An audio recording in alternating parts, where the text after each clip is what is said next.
He found out his ex-girlfriend is engaged, and now he won't stop crying. I found out my husband was still in love with his ex the moment I saw him cry harder than when he lost his own father.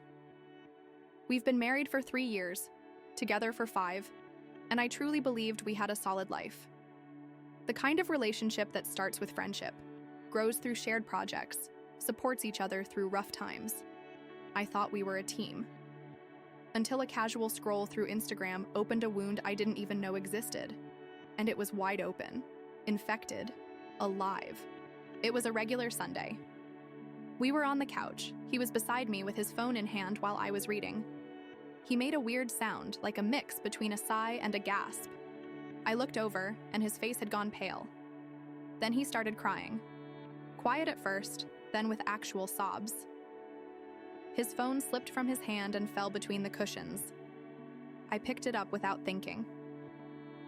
Frozen on the screen was a picture of a woman holding a bouquet, showing off a ring. The caption said, "She said yes." The account name was hers, Natalie Harper. I knew that name. He had mentioned Natalie before as an ex that didn't last long, nothing serious. Said they broke up on good terms, that she moved out of state, and they didn't talk anymore. One of those harmless backstories. I believed she was just an irrelevant part of his past. But the man falling apart next to me on that couch, he didn't look like someone mourning an irrelevant past. He locked himself in the bedroom for hours that night, crying, refusing to speak to me. When he finally came out, he just said he had a headache. Never mentioned what he saw, never explained. And over the next few weeks, he was different, quieter, distant. Hiding his phone, taking longer showers, lying awake, staring at the ceiling. I thought about confronting him, but I couldn't. I was terrified of the answer, terrified of hearing what I already felt was true. The next week, I saw he had followed Natalie again. That broke something in me. He was never much into social media, but now he was liking every single one of her posts, reacting with subtle emojis like he was trying to catch her attention without being too obvious. My pain turned into obsession. I started watching everything, checked his browser history, tracked login times, even created a fake profile just to watch her updates unnoticed. The more I saw, the clearer it became. He was not over this woman. One day, I found a hidden folder on our computer. It was called Old Days. Inside were dozens of pictures of the two of them. Trips, parties, mirror selfies, intimate shots. I shouldn't have opened it, but I did. And there he was, smiling in a way I had never seen in any photo of us. I started wondering, did he ever really love me? I decided to get real answers. What I found shattered me completely. I reached out to a mutual friend of theirs, someone I knew still lived in the same city as Natalie. He was the talkative, friendly type who spills details without realizing. When I asked about her, he laughed and said, "Oh, Natalie and Aaron, that was serious. He almost proposed to her before she moved to Texas. He was a mess for months after that."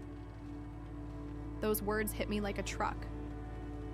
Almost proposed. So she was the one. The great love of his life. And I'm what? His consolation prize? The replacement? I started replaying every detail of our relationship. Everything began to make a cruel kind of sense. The fact that he never talks about having kids, how he avoids deep conversations about feelings, the emotional distance that always felt like caution, like he was holding back. And now, with Natalie engaged, it was like the castle he built, our marriage, was collapsing from the inside. And I was here, blind, trying to hold up the debris. He never cheated on me, at least not physically. But emotionally, he was never mine. And that hurts more than any physical betrayal ever could.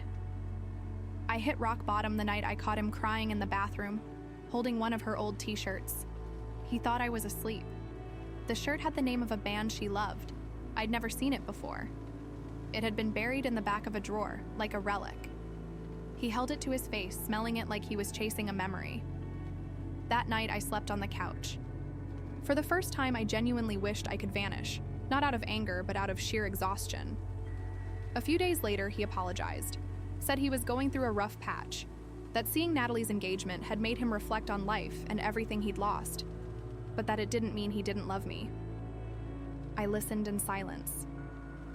And for the first time, I realized that this man was not my husband. He was emotionally widowed from a relationship that had never healed. I decided to reach out to Natalie. I needed to understand what they had. I got her number through that same mutual friend. I texted her. She was kind but firm. Said she and Aaron had shared something special, yes, but that it ended years ago. She had moved on, and he should too. She said she hoped he was doing well. After reading that message, I cried for hours, because I finally saw the truth. He wasn't crying over her. He was mourning the version of himself that existed when he was with her. Who he was in that time. The freedom, the youth, the what-ifs. And I was a constant reminder that time had passed. Since then, I've been living like a ghost in my own house. He tries to act normal, but I see in his eyes that something is broken. In me. In him. In us. I've thought about leaving. About filing for divorce. But something keeps me here. Maybe it's pride. Maybe it's fear. Maybe it's just a stubborn hope that one day he'll wake up and see me, really see me, for the first time. But more and more, I feel like that day will never come. And if it doesn't, maybe I'll have to be the one to leave first. Comment. What would you do in this situation? If you like this video, don't forget to like and share so we can bring you more stories like this. Keep an eye out for more stories. Hope you have a good day.